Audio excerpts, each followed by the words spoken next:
WNBA parlays are dangerous because they look cleaner than they actually are. On the surface, a parlay feels simple. You take a player prop you like, add another prop that feels connected, maybe add a side or a total, and suddenly the payout looks way better than a straight bet. That is the trap. The WNBA is one of the easiest leagues to talk yourself into parlays because the star power is loud, the rotation news matters, and one matchup can make multiple legs feel connected. But the thing most people miss is that correlation is not the same as confirmation. If you are betting a guard over points, her teammate over assists, and the team money line, that might feel like one clean story. But it can also be three different ways to lose from one bad assumption. Maybe the pace is slower than expected, maybe the defense traps early, maybe the scorer gets there, but the assist leg dies because the shots do not fall. Maybe the team wins, but it wins through the front court instead of the back court. That is why WNBA parlays can get dangerous fast. A parlay rewards you for being right about multiple things at once, but most bettors build them from one opinion and pretend it is multiple edges. The first thing I look at is whether the legs are actually connected or just emotionally connected. Emotionally connected means the card sounds good. A star player is hot, the team is popular, the matchup looks obvious, and every leg feels like it belonged together. Actual connection means the same basketball environment helps every leg. Pace, minutes, usage, matchup, defensive scheme, rotation, and game script all have to point in the same direction. That difference matters. A points over and a rebounds over are not automatically correlated just because they are on the same player. A team favorite and a player over are not automatically correlated just because the player is the best name on the team.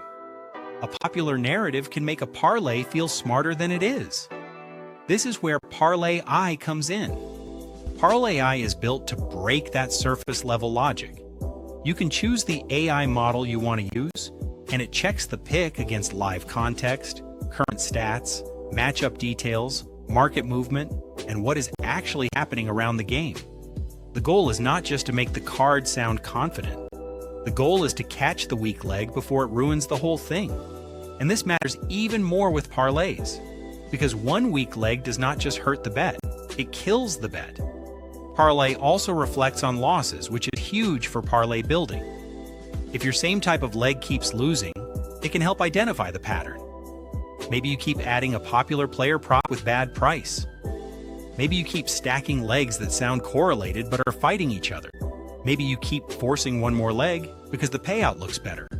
That feedback loop is what makes the process sharper over time. The second thing I look at is the weakest leg, not the strongest one. Most people build parlays around the leg they love. That is backwards. The leg you love is rarely the problem is the throw-in leg. The extra player prop. The total you added because it matched the vibe. The favorite you added because it felt safe. That is usually where the value leaks out.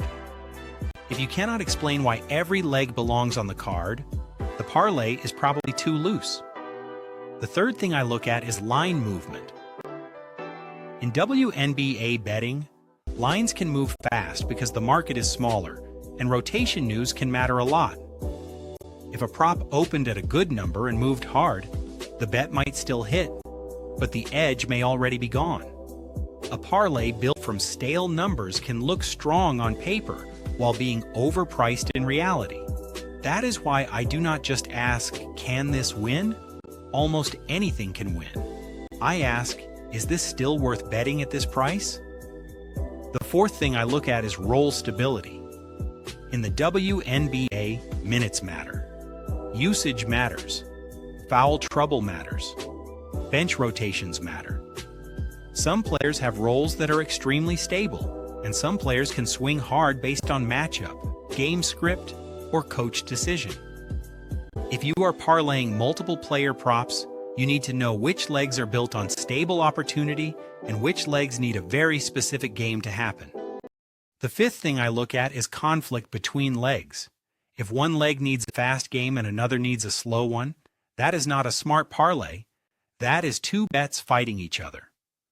The better move is simple. Cut the card down. Use fewer legs, demand a cleaner reason for each pick, and let the strongest angles stand on their own. WNBA parlays can pay, but only when every leg is actually pulling in the same direction.